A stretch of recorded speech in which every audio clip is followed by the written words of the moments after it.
Well, it's 12:02. We always wait a few minutes past noon to let everybody gather for our research forums. So I think we're going to get started. Well, so today's research forum, as I'm sure most of you know, is bringing together two people who were in our research room for about a month each last summer that we, in some ways, really wanted to introduce to each other. Sometimes when we're doing these pairings for these talks, the ties between the two conversations are more attenuated than others. So the two people that we have today are Edward Yang, who will speak in second today, who is a graduate student here at the University of North Carolina, who received the Haynes um, Graduate Fellowship.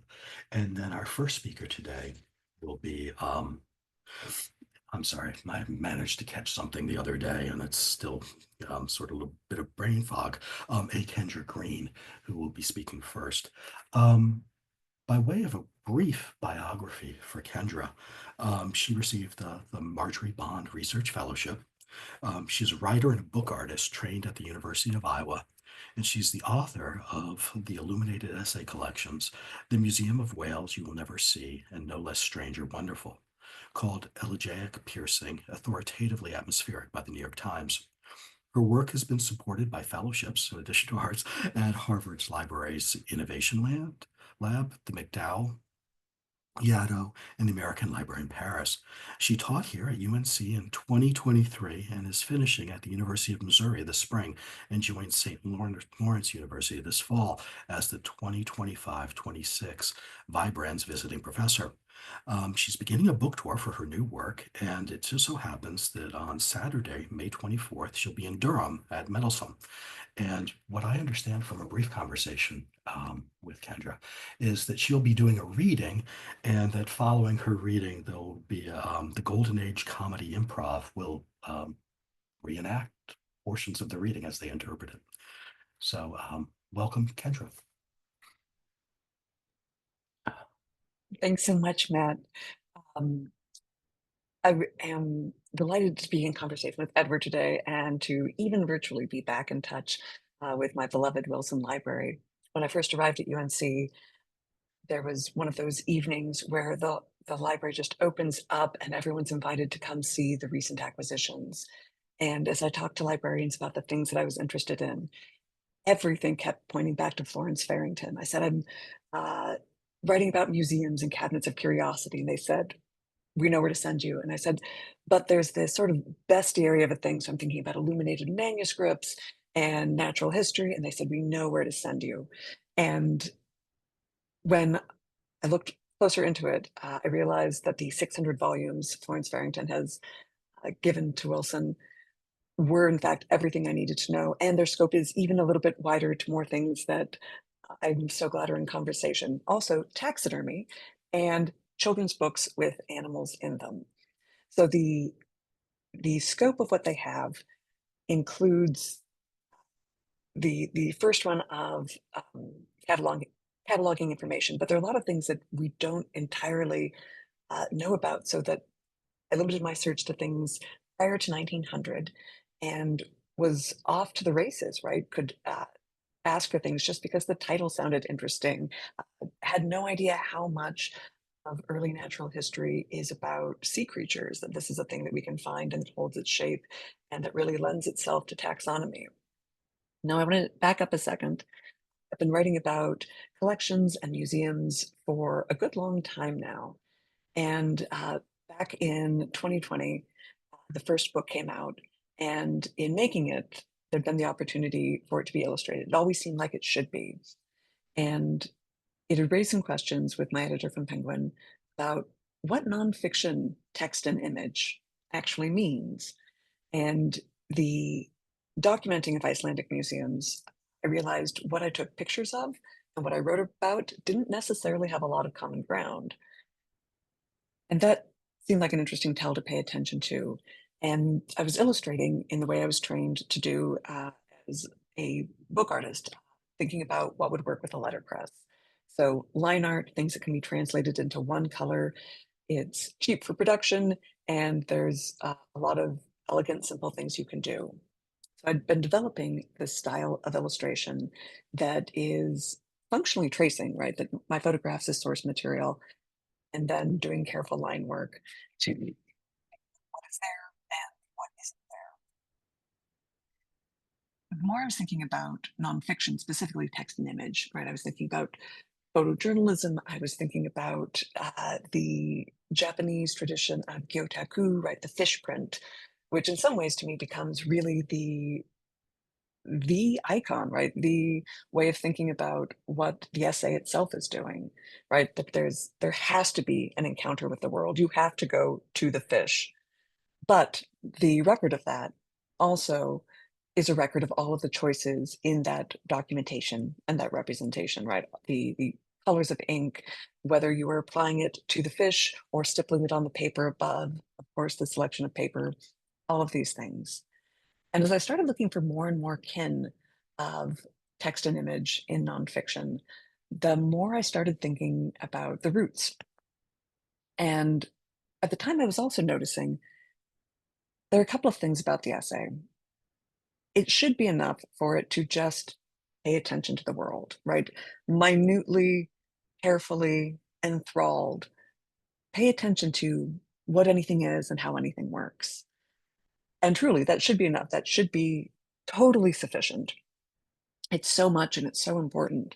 But it also points us to this other thing, right? The essay, it's like it can't resist. It will find a second meaning, right? It will tell you how it is, but it will also then take that fact of the world and pull the symbol, the metaphor out of it too. So noticing that that is a thing that really seems to be like the catnip of the essay. When I started looking at the medieval bestiaries, uh, starting to think about them because they were are these right glorious, delicious moments of intersecting text and image. Then I realized they were doing this thing that I think of as being one of the hallmarks of the essay, that they in fact look an awful lot like nonfiction, with one big exception. But we'll get there in a moment. That the bestiary is like a quarter of it is etymology, right? That what we can know about the world, we know through the language we've been using to talk about it.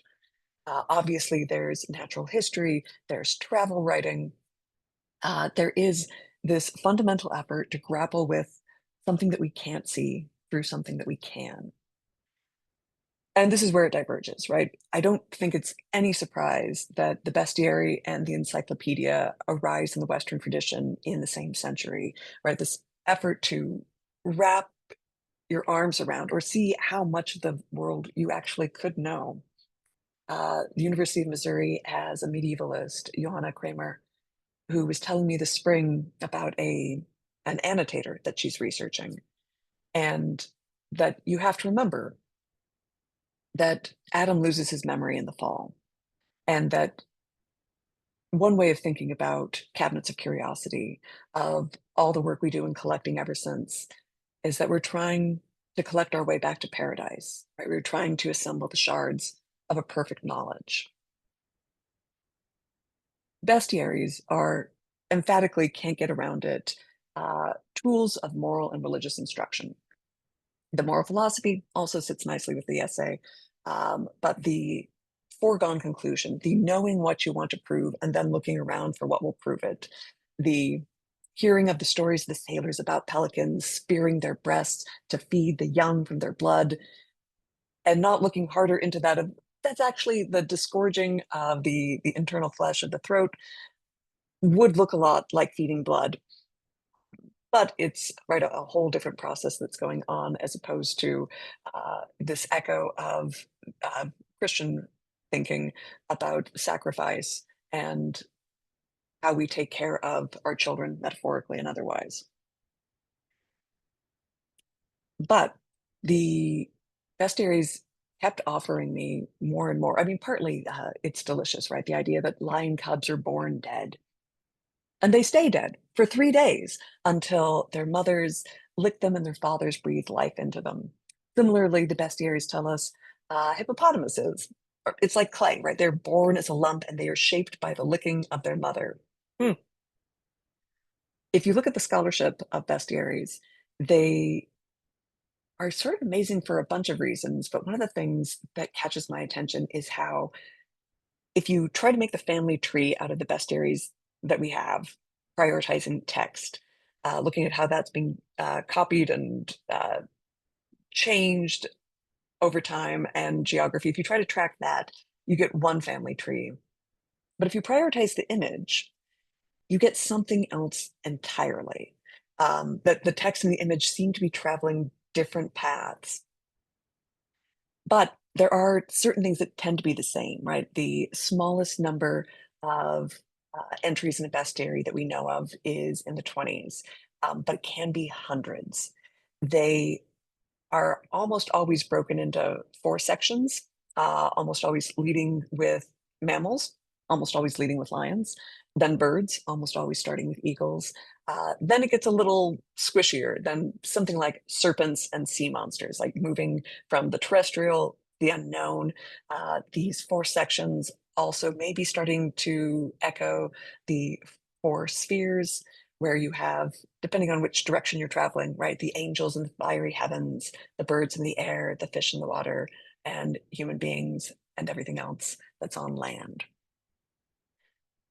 So I want to take you into the Farrington collection, to some of the things that I was looking at, because I arrived with the hunch that we get, right, the bestiaries to the modern day.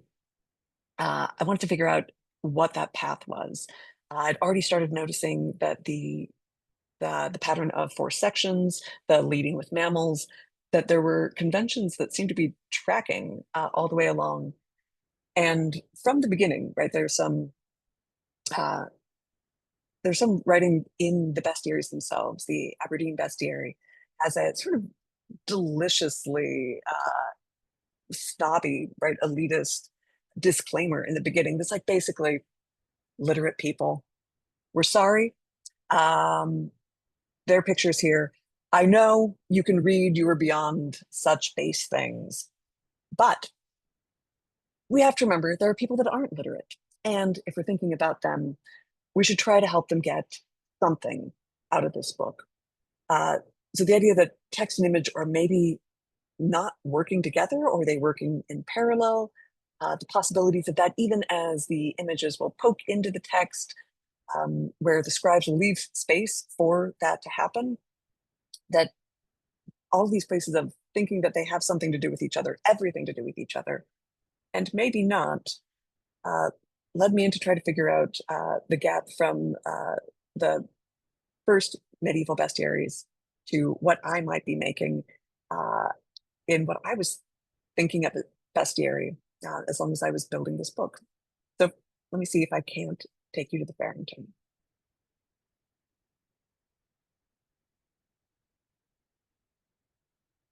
Now, there's partly I just want to give you the onslaught of this. Oops, sorry, I saw the option for slideshow and I think, oh, let's do that. Ah, forgive me while we get this sorted out. Well, we'll let Ken Burns come with us then. Now, there's just a lot to see here. Oh, sorry, sorry, it was too distracting even for me. We'll do it the old-fashioned way. Um, I'm going to go through an awful lot of images to try to give you a sense of the variety of what's there. This single leaf, uh, just waiting, it's mended and everything. This giraffe from Paris, right? From the first depictions of a giraffe, the first giraffe to be in Europe since the Medicis had one.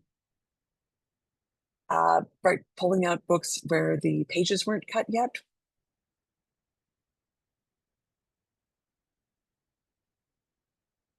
All of these things that made me audibly gasp multiple times. This I found at the beginning, and by the end of my stay, conservation had determined probably a gum wrapper.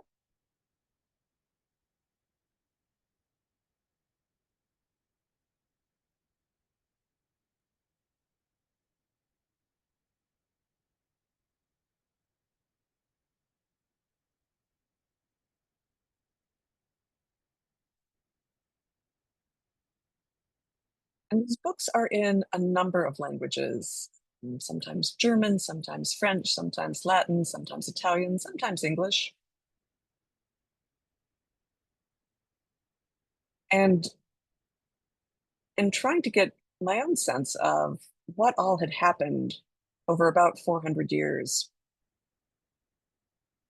I realized how often I was reading books only for the images, that I was one of those illiterate people.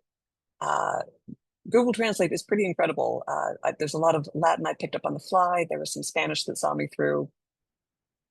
We'll have a detour to the herbarium since my librarians recognized that that was a resource I was also going to need.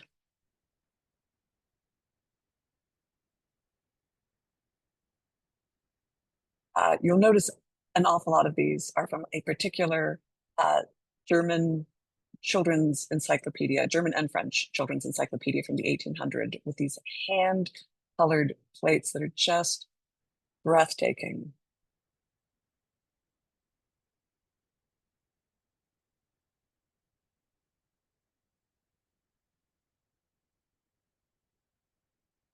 Forgive me, I know this is probably a little dizzying, a little overwhelming, but of course, that's a little bit of what it was to be in the archive and to be trying to work with a form that is about an encyclopedic grasp. It started changing how I was thinking about the book that I was making. I considered it bestiary from the beginning, that it had actual animals in it, every single essay, although that wasn't really the point. This idea that there was an existing form that was really good at trying to articulate big, important things that, right, all of the things that we can't see, the ways that we can encounter concepts materially, and that we do so really purposefully and really accidentally, but absolutely all the time. So I want to take you to how some of those Farrington pieces get translated into the book that I was working on that came out this spring. Last year in uh, March, I found out at roughly the same time that there would be a month to come back to to Wilson and do this research, and knew that this manuscript had been picked up and would be coming out in a year. And I don't know what perspective you have on things, but for a book to have 1 year until it's from first talks to actual publication is kind of a breakneck pace. And where I'd been thinking about this as a book that would have maybe a different style of print technology used for every single essay. There are 26 of them, which was a pleasing discovery when I realized that I'd matched the shortest bestiary that we know from the original era. But with the timeline was going to make it tough to beat that learning curve, right? To catch up on all of the things that I would want to learn how to do in order to do that printing myself. And I still needed this visual education. I thought I had maybe years left to work on this book, that it was just sort of back burner while I was on a different project. But suddenly I had to figure out the whole visual language of this book.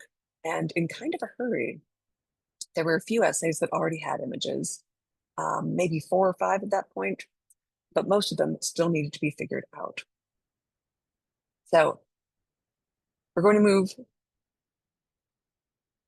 slowly at first and then faster through what ends up happening with those Farrington images.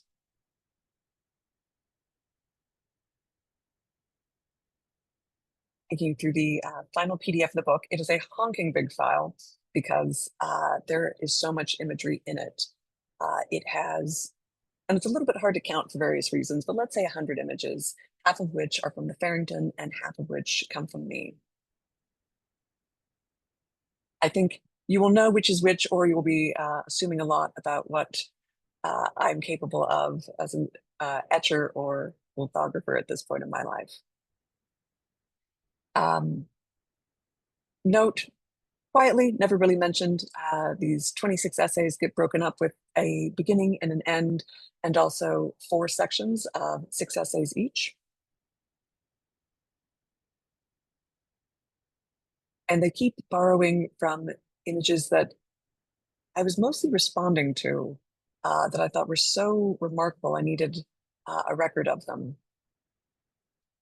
And then adding in some pieces of my own. So a drawing from one of the archival photographs from my sister and her wife on a funny looking dog. They have a piece of the film negatives in documenting that same dog. One of the pleasures of this book design is in figuring out everywhere where things actually can be their same as life size. The film negatives are one of those. And then we come back to the Farrington, this enumerating of shells for a story that is about the concept of zero, that does its own countdown from 10 to 1, and that takes place at a beach. So no shortage of felicities to be found here.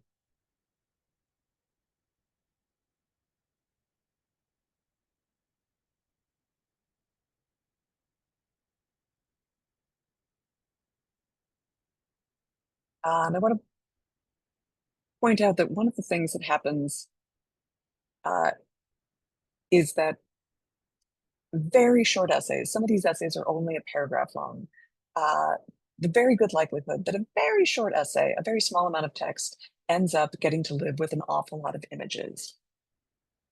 This is one instance, maybe the first instance of it, and I'm so charmed that we get to fit in all of these sharks. That it's you've already seen the entire essay, but to have three different images to talk about a experience at the Shedd Aquarium where you were allowed to put pieces together and create your own sharks.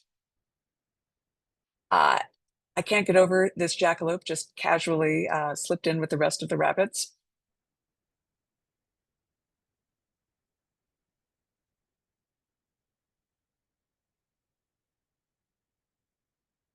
And one of the things that happens uh, in thinking this much about bestiaries and how they translate to now is has to do with the section breaks, right? The really thinking about all the things that the page does, uh, text and image, how they work together, and the ways that, frankly, text and image might be a false dichotomy, right? That literature sits between the oral tradition and symbolic marks, and these places of design that sort of start to straddle them.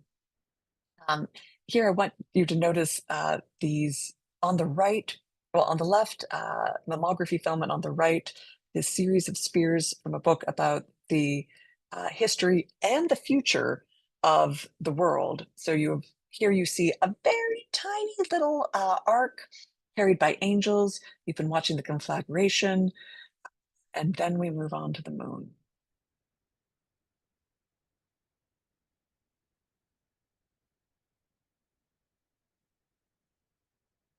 I'm going to scroll us through some things as we move through the book. The variety of text and image changes. And here, uh, essay 12, the half story, we get to the only essay in the book that can't be illustrated or illuminated. But this is a place where those elements of design get to come in. The section breaks are in this whole family of arrows and triangles and change every time the book designer, Beth Seidel, is a book artist and a poet. And you can imagine what lovely conversations we had where I'd say, Beth, none of these section break conventions should be the same, but I bet you have a better ornament drawer than I do. And so she would leave me these notes and say, here we have uh, escape. Here we have the attic. Here we have what is overhead, teeth ejected from the hand or head, an icon 8 times.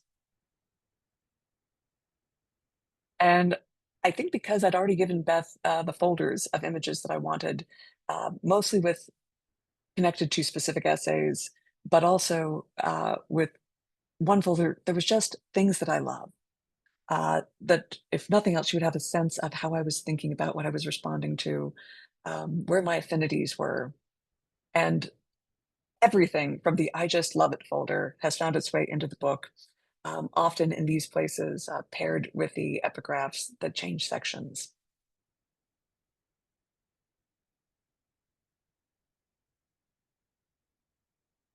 I'm going to get you occasionally, right, this glorious human or this glorious spread. I started looking for animals from the book that showed up in the Farrington collection. And these are not exactly the rodents I'm talking about for a chipmunk that has human fingers, but what felicity, what attention to all those digits.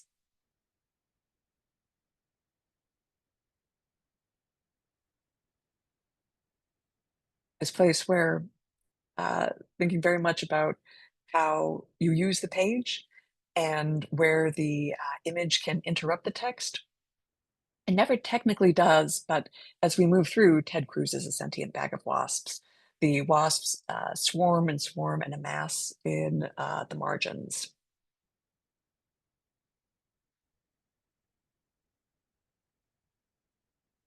This is a uh, record. This is a diagram of snowflakes from the 1700s that becomes the frontispiece for an essay about the 2021 Texas freeze that killed hundreds of people and affected every county in Texas,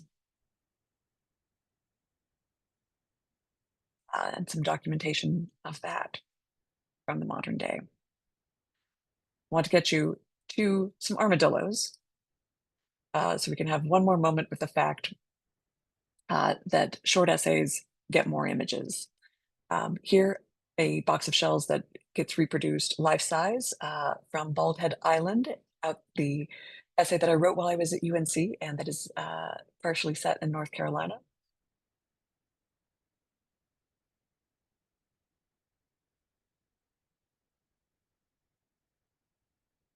Botanical monoprints to add to the printmaking technology. I love, it's most obvious. Um, the book designer and I didn't image correct the images I was taking, and the staff at Wilson was very kind, very accommodating, let me know that anything I wanted a better image of, they would help me get a proper scan. But here, from this little like 2 by 3 inch tiny book about the Tower of London Menagerie, you can still see that it is such a tiny, thick book that to try to not harm the spine but see the image, you're always going to have that curve of the page. So that what you get is partly a record of the encounter in the library, that it's not just about pulling the images out, but about thinking about where they come from, that it is knowledge I know through books, through my encounter with those books. And I love that there is a trace of that. So I promised you a very short essay with a lot of pictures. I was pretty sure that there should either just be one in this paragraph long essay about armadillos and the possibility that they might not be real. There should either be one or basically every armadillo picture I'd been able to find while I was in the Farrington. Happily, we went for the maximalist approach, and it's among the discoveries. I had no idea that armadillos were so well known in Europe, but it makes sense, right? A small thing, you have a shot at bringing it back alive, but even if you don't, that the hard parts of it make it a thing that is pretty easy to understand in taxidermy, even later.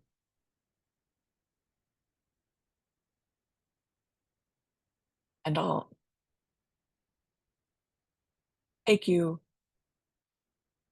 as a final thing to the last essay, and in paying attention to when giraffe showed up, oh my goodness, the education in comparing renderings of giraffes, mostly from the 1800s, from Zarafa, that Parisian giraffe, the first giraffe to be in Europe since the Medici. She lives there 18 years with her groom and then gets to wander through these pages.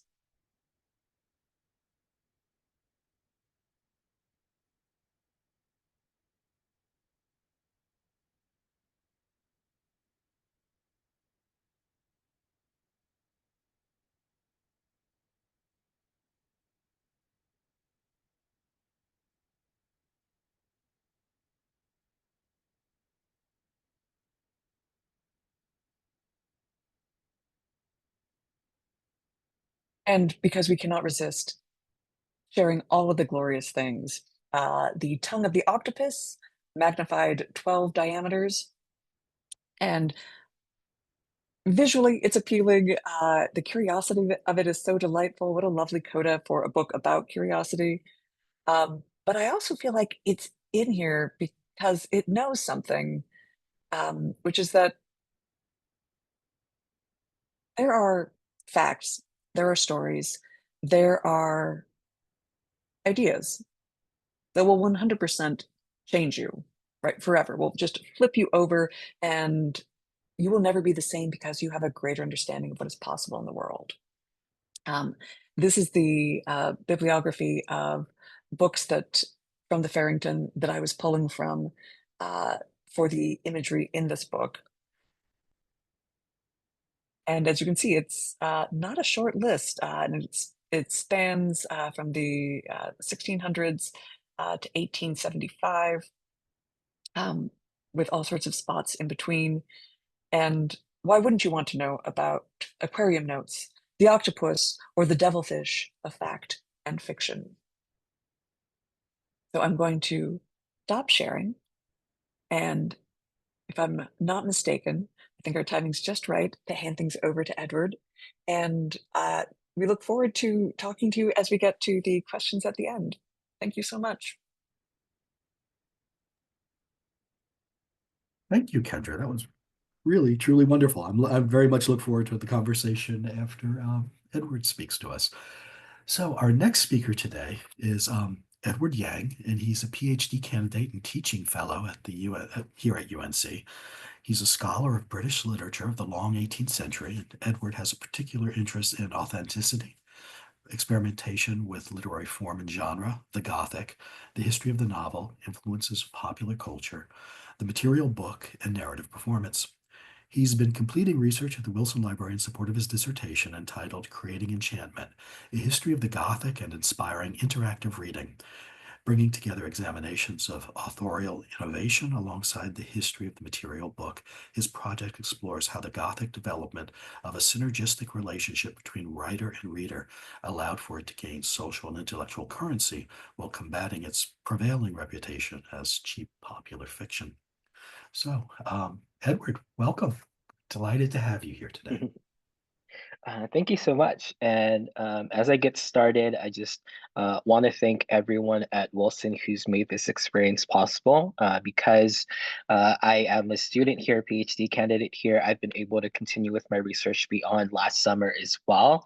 So I do want to, I guess, sort of preface this presentation by saying I've tried encapsulating what's amounted to maybe a year's worth of research into half an hour. So I imagine there will be connections that I'm seeing where there might be, gaps for people who haven't, engaged with these materials as much, at least in the recent term. And so if there are any questions, please do let me know.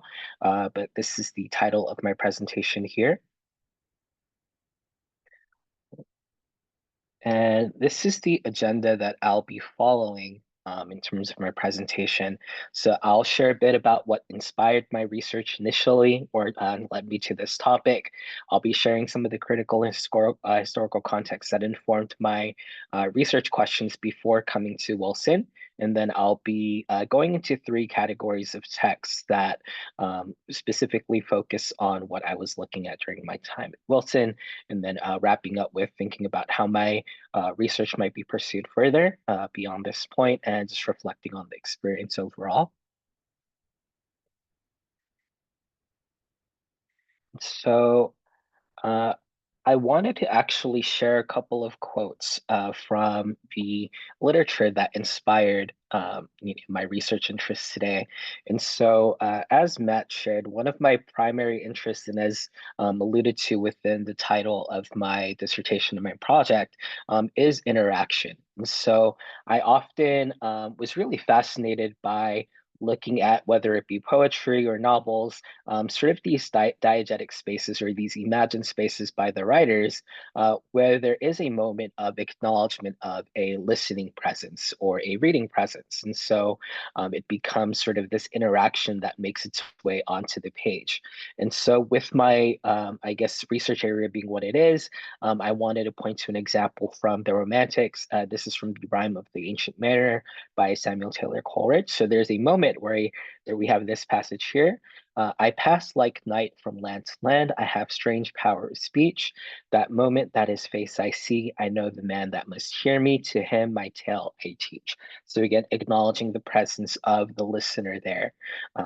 And this next example I have here is from Mary Wollstonecraft Shelley's Frankenstein.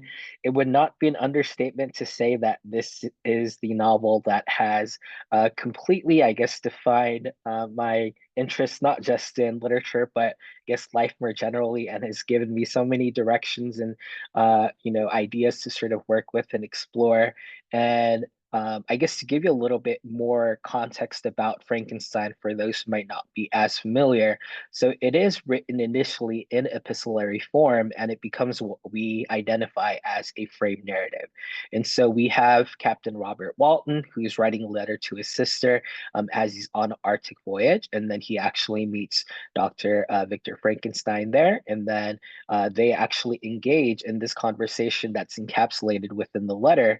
And so we have this moment here where it says, I see by your eagerness and the wonder and hope which your eyes express, my friend, that you expect to be informed of the secret with which I am acquainted. So again, we already have an acknowledgement of a listener or a reader within this shared space here. And so with this being a feature of Gothic literature, Romantic era literature, I wanted to look more into whether this might be just limited to diegetic spaces, or if deference to the reader or acknowledgement of the reader is something that we can also see in paratextual spaces as well. And so these interactions are really what defined my initial sort of spark for this work. So going into uh, who is going to be at the center of my research, Horace Walpole. He actually is the founder of what we know today as the Gothic tradition, and he wrote the Castle of Otranto. And I'll go more a little bit into the publication history further down, but I wanted to share this preface from Horace Walpole's first edition. And so I won't read everything here in full, and I'll let sort of everyone here read through this quotation. But I wanted to mention that most Gothic novels that I've come across in the 18th century are often accompanied by a preface, and these prefaces directly engage with their readers, address their readers. And I think one of the most interesting facets or components of Gothic prefaces that I've identified is that there's often going to be not just an acknowledgement of the reader, but an active deference to the reader and inviting the reader to be an active participant in the reading process. And so you can see how the reader is sort of presented and addressed within the space of this first edition, preface to the first edition here. And this is also going to be present in the second edition as well. And this one I will read for us. So the favorable manner in which this little piece has been received by the public calls upon the author to explain the grounds on which he composed it. But before he opened those motives, it is fit that he should ask pardon of his readers for having offered his work to them under the borrowed personage of a translator, as evidence of his own abilities and the novelty of the attempt were his sole inducements to assume that disguise, he flatters himself he shall appear excusable. He resigned his performance to the impartial judgment of the public. I really want to highlight that final sentence here. Again, thinking about Walpole and the Gothic tradition's larger, again, deference to a reading public and acknowledgement of a reading public that continues to grow in the latter part of the 18th century.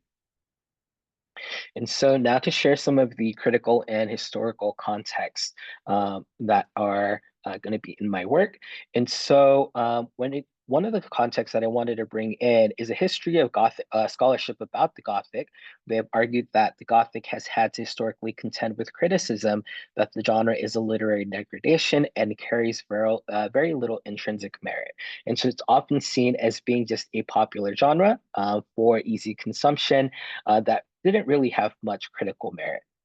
With that being said, I do want to mention that what I feel the Gothic brings in contributes to literary history is precisely creating or facilitating these interactive reading experiences that does diverge away from existing literary traditions in the 18th century. And so I have a couple of other scholars here.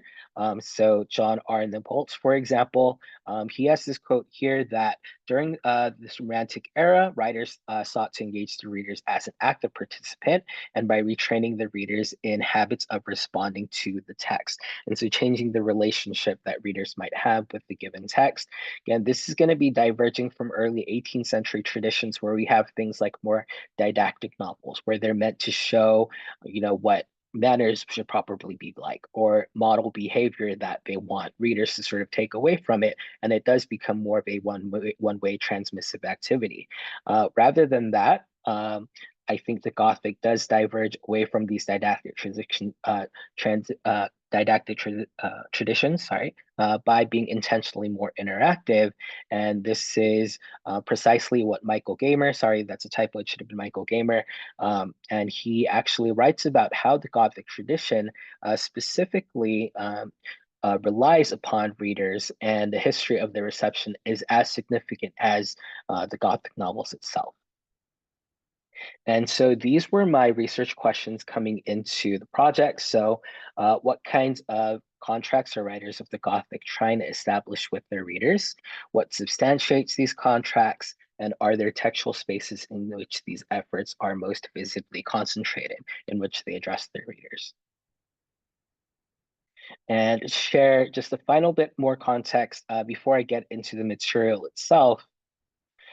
So I wanted to share, I guess, with me sort of double dipping with Mary Shelley quotes, you can see how big of an influence she is in my life. But I have this essay here that she writes on ghosts. And so I'll read it for us very quickly. What have we left to dream about? The clouds are no longer the charioted servants of the sun, nor does he anymore bathe his glowing brow in the bathe of Thetis. The rainbow has ceased to be the messenger of the gods, and thunder longer their awful voice, warning man of that which is to come.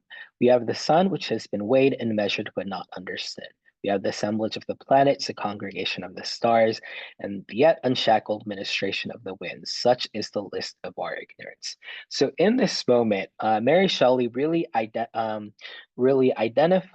a lot of the impacts of what we have with the Enlightenment in the 18th century, and with the rise of empirical thought, research methods, and what we sort of I guess, can call an undercutting of belief.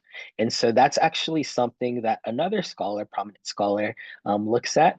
So Diane Hofler, so she shares this in her book, Gothic Rifts. So she shares that during the mid 18th century, Western Europe was ill-equipped to deal with its various social changes, in particular the undercutting of the role of religion by the forces of secularization that were gaining momentum on every front, particularly by 1800. She theorizes that the turn towards secularization leaves a vacancy for belief, despite the popular thirst for the sacred. And so, what Diane Hofler really argues within her text is that with this vacancy for belief now existing, there were a lot of Gothic authors who intentionally created works in which they wanted to create enchantment, which again is the reason for the title of my dissertation, but they wanted to invite their readers into a experience in which they can actively participate, in which they can reimagine and begin to question and wonder again about what are the different possibilities within our world, what can exist beyond empirical thought. something that's empirically observable. And so while Diane Hopler actively focuses on Gothic stage plays and the sort of physicality that happens of people sort of participating in those moments together, I wanted to come into this research project at Wilson, focusing on how writers of the Gothic actually use their text as a space to, again, once again, enchant their readers, foster a sense of wonder, and create these textual interactions.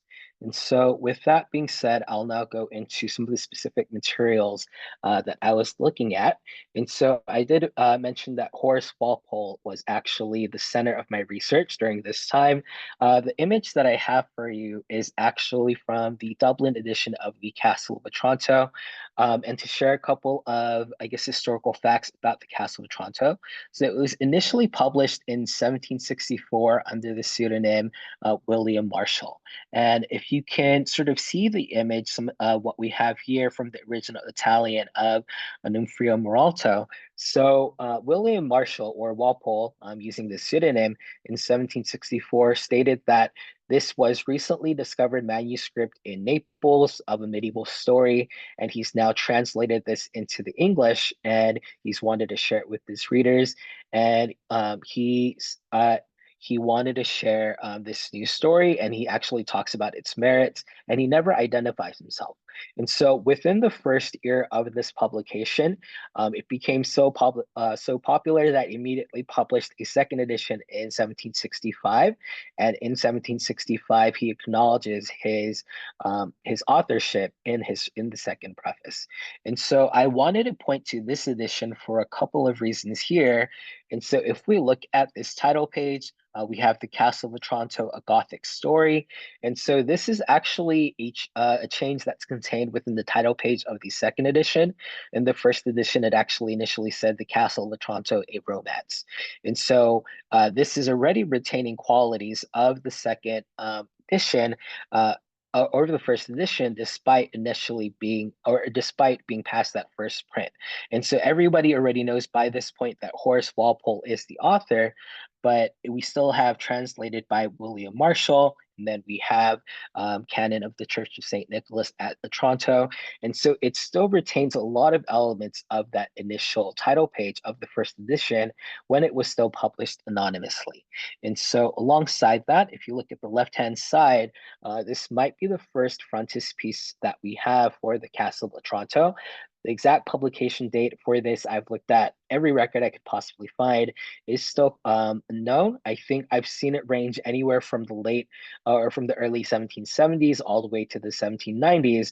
But this is, I think, in fact, quite a bit after the initial publication, but it still does retain those initial elements of the first title page. So again, it raises questions about what's the reading experience that this title page is trying to foster. Is it trying to retain the sense of mystery that the initial publication had? And I wanted to compare this to another edition that we have. And so this is going to be the third edition, which retains the title pages of the second edition. And so you can see that this is going to be drastically different from what we had in the previous page. And so if we had all of these sort of, I guess, fictional markers that were here on this first title page, now this is going to be fairly straightforward. We have Castle of Otranto, a Gothic story. We have the epigraph here, and then we have the publication information. So this is something that was also included within the second edition publication, but we have the sonnet to the Right Honorable Lady Mary Coke. And so I wanted to include this here because we have at the bottom right corner the initials HW for Horace Walpole, and this is the only visual acknowledgement that we have of Horace Walpole's authorship, and this comes with the second edition. So many of the editions that I've looked at Wilson, I'm not including all of them here because we have quite a few. They did vary in the paratextual materials that they've continued to include. Some of them included the preface for the first edition. Some of them included both. Some of them included the sonnet or not. And so each of the reading experiences do change from how that was initially published. And so the interactions that their readers are able to have with it does change as well. And that brings me to a more contemporary edition that I wanted to share as well, Oh, I'm sorry, there was another edition I wanted to look at before. So this is actually an Italian translation of the Castle of Otranto. I thought this was really ironic because, again, this is the Italian translation of an English novel that was initially published as an English translation of an Italian manuscript. And so I thought there was a lot of irony there. If you actually look at the publication information, one of the reasons why I really wanted to share this edition as well is because we do have the name Polidori that you can see. So for those of you who might be familiar with the writing history of Frankenstein with Mary Shelley, so she wrote that during the summer of 1816 in Geneva, and she was accompanied by her husband Percy de Shelley, along with Lord Byron and Polidori, and they had a writing competition of horror stories. And so Polidori, who was actually a part of Mary Shelley's circle, his father was actually the publisher of this first edition, this Italian translation of the Castle of Otranto here. And so I thought that was just a really cool connection to make in terms of how much familiarity Mary Shelley might have had in terms of reading Otranto as well. And her, I think, immediate circle sort of being heavily invested in that, I think can be at least textual proof of at least some familiarity with it. So I wanted to share this as well. And this goes into the next edition that I'll show here. So this was the limited edition club's publication in 1975. I am definitely not doing justice to the book here because the book itself is really, really beautiful. You can see that this is introduced by W.S. Lewis, and we actually have now in connection with Yale, the Lewis Walpole Library, and they actually have, they're probably the most prominent sort of archive in terms of holding Walpole's materials. And we have here sort of a private printing sort of practice, and we have this printed with a lot of images that I'm not able to show here at the moment, but I wanted to share this because this is nearly, I guess, about the 200th year anniversary since the initial publication, which I'm sure Mr. Lewis was very intentional about. He actually includes an introduction, but there are no prefaces, which I think substantially changes again the textual sort of history that we have with Otranto as well. And we have lots of different images that he's commissioned. And so if anyone gets a chance, I would definitely highly recommend looking at this book here. It's also in folio form. And so I wanted to point to this specific edition because I do, in the research I've done, I think Walpole becomes somewhat of a very, I guess, prominent figure in the circles of a lot of antiquarians or book collectors, just in terms of what he's able to do, because Walpole actually did have his own printing press as well, and he would print, a variety of things, others of which I will cover moving forward as well. And I think a lot of these traditions are being carried on even within these limited printings, private printings within our contemporary sort of circles as well. With that being said, I wanted to go to the next category of research that I did, which was Walpole and his textual interactions. And so this is actually going to be the title page that we have in a printing of a theatrical adaptation of The Castle of Otranto. So it's entitled The Count of Narbonne, and it was written by Irish playwright Robert Jeffson in 1781.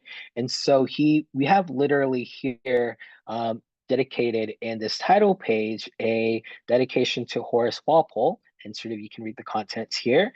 And as the play begins, we actually do begin with a prologue, and it mentions of all who strive to please the public ear, most bold is he who dares attempt it here, where four tribunals a tremendous show, plain folk above and finer folk below, all sit to try an anxious author's cause, each by its own and all by different laws.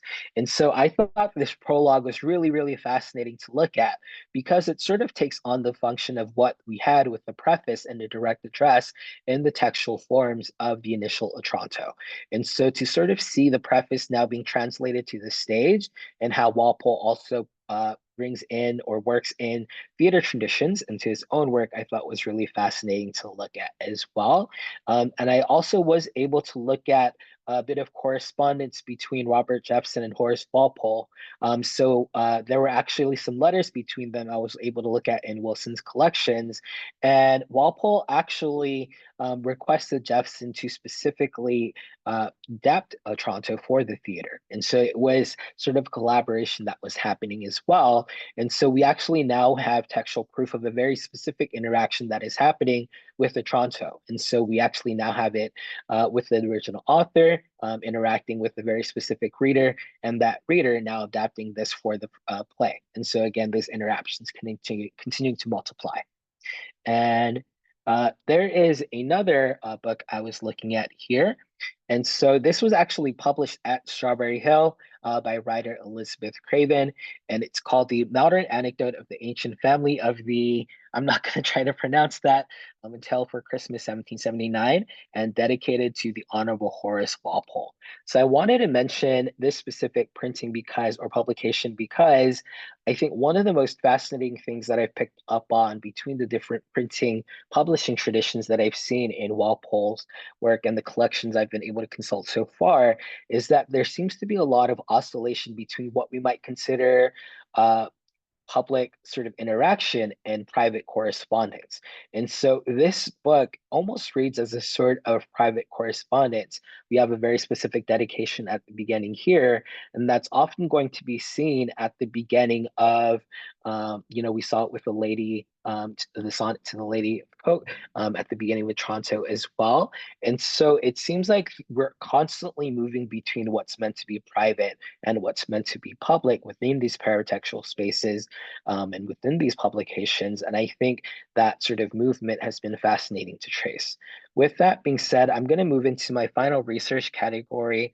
And this is maybe the most surprising category that I sort of looked into. And so I started looking into what other precedents might exist for prefaces, dedications, other paratextual materials in which readers are specifically addressed, and whether that might exist in 18th century texts outside of Otranto as well. And so I wanted to bring you to anecdotes of painting in England. And so this is from Horace Walpole. And so the category of text that I'm going to be looking at here, Walpole and others included, there is a really, really prominent sort of rise of art historiographies in the 18th century that I had a chance to look at. And if you can look at the title page here in the top, it's Anecdotes of Painting with some account of the principal artists, and it includes notes by Mr. George Virtue. So to share a little bit more about the publication history, Horace Walpole actually purchased the papers of portrait painter George Virtue after he passed, and he used his notes to then compile them and put them together into Anecdotes of Painting. And so this textual production itself is again going to be Walpole interacting with Virtue's initial sort of papers and now presenting them, through his lens. And it's very hard to see here, but you can see at the bottom of this first image that it was printed at Strawberry Hill. Another fascinating aspect of this publication history is going to be the fact that Walpole almost viewed these publications as living text. And so if you look at the bottom edition here, that's actually going to be the fourth edition with additions. So after reading critical feedback and reception to the first edition of Anecdotes and Painting, Walpole would actually go through in the fourth edition and write in the footnotes responses to some of his critics, responses to some of his criticisms. And so we have, again, textually, these diegetic spaces, and then we have in the footnotes a direct correspondence between what might be Walpole and one of his critics, and vice versa. And so I thought that was another really fascinating component to look at. And I wanted to now show two works that really raised a lot of questions again about what I now consider textual interactions. And so we have another example of art historiography, one of the most prominent in the 18th century, the works of Jonathan Richardson. So if you can see the middle of this permission here, it says dedicated by permission to Sir Joshua Reynolds, the whole intended as a supplement to the Anecdotes of Painters and Engravers printed at Strawberry Hill. I want to mention that Jonathan Richardson's works, a lot of these essays, they were published in the early part of the 18th century, around the 1720s or so. And so Walpole actually republishes this in the 1790s, and he actually publishes it as a supplement to something that he's published as his own work. And so that raised a lot of questions about how is Walpole reframing his own work, and how is Walpole using existing literature to sort of contextualize and build relationships with readers, through these networks that he's able to identify. And there's, I guess, a brief moment of vanity that's coming in here with the anecdotes of painters. But one of Walpole's collaborative partners, Edward Edwards, he actually says, he actually published his own edition of Anecdotes of Painters in 1818. And you can see it says intended as continuation to the Anecdotes of Painting by the late Horace Earl of Orford. And so they did, this was actually after Horace Walpole passed. And so I had a lot of questions about just even the legal processes of building these connections and things like that. I believe I have a few minutes. I'm going to sort of have to rush through this last bit. Um, but I wanted to share in terms of the future directions of the work that I'm going to be doing. I wanted to ask how authors after Walpole interacted with the Gothic traditions in terms of using the preface and things like that. I'm currently looking at Anne Radcliffe, and she works with the preface in a lot of interesting ways. I do think I didn't realize how much nationalism would come into play within a lot of the work I was looking at, but it's a lot of English writers trying to establish an English art tradition, but they do so by constantly talking about and referencing, alluding to, French art. Italian art. And so I do want to think about what's the significance of that, and also what was the legal process of creating network from text to text. And so this is the final point that I wanted to make here. And so if you look at the image on the left, this is actually, this is going to be the family crest of Walpole that comes out in most Strawberry Hill publications. And we have the phrase Vari que sentiat. And this actually means to say what one feels. And so I view the Gothic not just as Walpole's sort of investment in expressing all that he wants to express, but also as an invitation for readers to interact with him and his work, and to further express all that they want to express, both in their sort of creative imaginations as well. And I guess the last thing that I wanted to say very quickly is that this was my first time really getting to work with primary or with special collections, primary sources in this manner. And it has been one of the most rewarding experiences in my career thus far. So I think being a first generation college student and now a graduate student from an immigrant family, special collections has always sort of had an allure that felt difficult to approach. But to find out and learn how welcoming this space is, and to have the privilege of working so intimately and deeply with these materials over the last year has been one of the most rewarding experiences I've had in my career thus far. So I just wanted to genuinely thank everyone at Wilson, and I guess as a word of encouragement and my new adopted life motto, I'll just part with Fari Grace and Tia. So thank you. Thank you both so much. I must say, Edward, and one of the things that we hope comes out of these fellowships is this idea of the value that we have as a place, but also sort of in a proselytizing sort of way. That, when you go out and you teach and you bring your students in, it just we like that very much. I think you're both are terrific exemplars today of the value that these research forums have for us. Um, Kendra was basically using a brand new collection. I mean, it's not a new collection in some senses, but a brand new to us collection that we learn so much more about from what you have to say about it, from what you've done with it.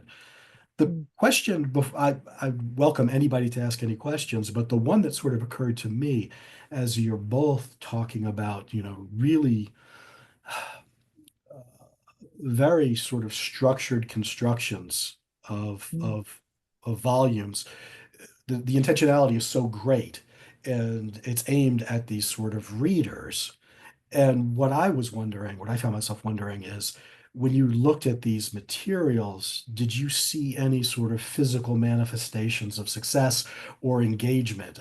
I think about when I was a kid, my mom took an art history class, and we had her books, right? And when I was 7 years old, I think I spent hours staring at Peter Bruegel and Mm. those things. I don't even know what they Mhm. were. So that the book would just open to that because that's what Matt had been looking at for 2 hours, getting scared at.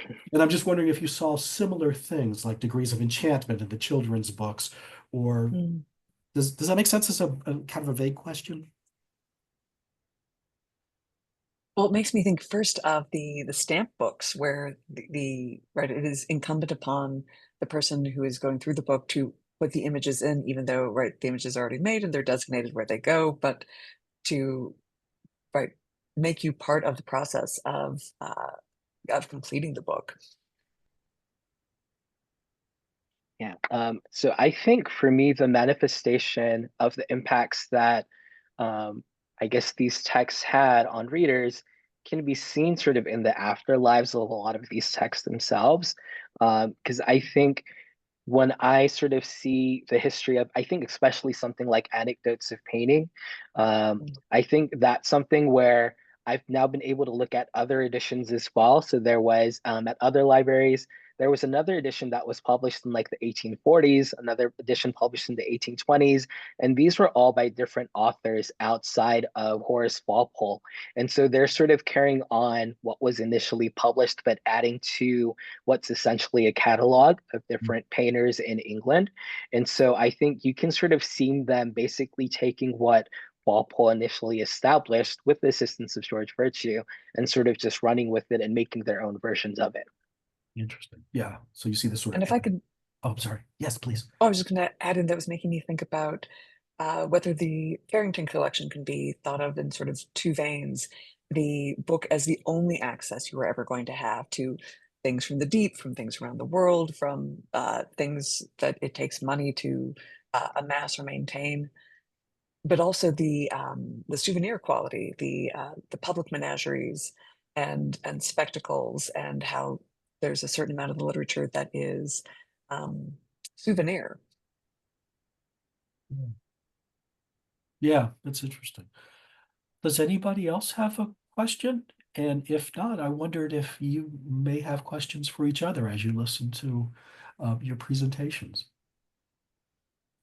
Yeah, I don't know if anyone else had any questions, but I guess for Kendra, this is, I guess, maybe a bit of a selfish question on my part, but I think at least when I work with the Gothic, one of the things that I really have been finding very consistently after Walpole is sort of the use of poetic epigraphs at the beginning of chapters, and I Mhm. love the epigraphs that you used in your book as well. So I guess I was really interested in getting your thoughts on how you feel like epigraphs sort of serve a particular function, if they do, for you as you sort of write your own chapters or compose your own book.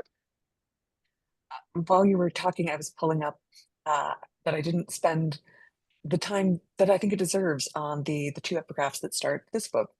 And there too, there's a lot of twinning and pairing. I think partly because there's issues of duality that this book is taking up in the material and the immaterial, and partly just because I sort of believe in a smuggle in all the darlings you can philosophy of collecting, of amassing, of writing. That if it resonates, if I love it, there's a reason for that, and it's probably something that should be shared with someone else. So I wanted to just give some space for the Aberdeen Bestiary saying, the soul will at least perceive physically things which it has difficulty grasping mentally. What they have difficulty comprehending with their ears, they will perceive with their eyes. And I love it in and of itself. And I also love this letter from Virginia Woolf, where she's describing the period of time after To the Lighthouse, when she ends up writing Orlando, what she calls a writer's holiday, this period of time after a big project where you should do something where it's totally unexpected, where no one, I mean, in the sense of no one has any expectations of you, and it's sort of wild and experimental, and you just sort of feel called to it. And this is a book project that kept interrupting the other book project, the thing that I thought I was working on. And so from that letter, as if it had shoved everything aside to come to existence. And I've been thinking about how there was definitely a point in my writing, in my career, where epigraph seemed, I don't know, not exactly extra or showing offy, but they suggested a certain relationship to the text that wasn't something. It wasn't a tool I needed, right? I didn't relate to it for a long time, and my gracious, this project is just chock full of them, right? Right, the pair to start the book, and then every section break, and not a few essays that have them too. Um, and when I thought about this, the bestiary, the cabinet of curiosity, all the ways in which we collect fragment to create meaning, that a lot of what I was doing in this book was holding on to something someone said, right? I can feel your human fingers. Ted Cruz is a sentient bag of wasps, and sticking with it, and how much meaning is made from fragments, and how much of that is, throwaway comments from friends, Mhm. but also the fragments of what I've been reading and thinking about and stitching together, right? Inherently as the human project, Mhm. which is a long question. And Edward, I'm wondering how the epigraph fits in your life. Oh, yeah, thank you. I guess before that, I wanted to quickly say thank you to Sarah because I saw her comment. So thank you, Sarah. But to answer your question as well, Kendra, so in terms of epigraphs, from what I'm seeing, I guess this is now transitioning to the work I'm currently doing at Wilson. So luckily, I'm able to continue my work at Wilson. So I'm looking at a lot of Mhm, Anne Radcliffe's novels now. And mhm, I find that a lot of the epigraphs that she alludes to are from Shakespeare, are from Milton, and they're often mhm, going to be at the beginning of these chapters. Some of them they actually allude to a play that Horace Walpole wrote called The Mysterious Mother as well. And so mhm, it seems like she's trying to actually established the Gothic as having roots in a very specific English tradition, with Shakespeare and Milton being two of the most prominent writers that are often sort of propped up in the 18th century as being representative of sort of English nationalism in terms of the art they're producing.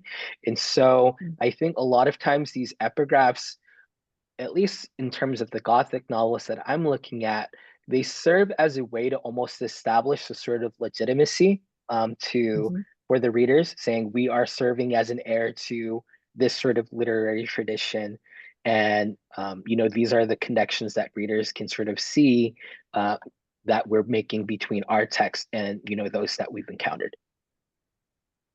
I feel all the time, having thinking about collections and museums, about the ways in which we are so not free of the Victorians yet. Yeah.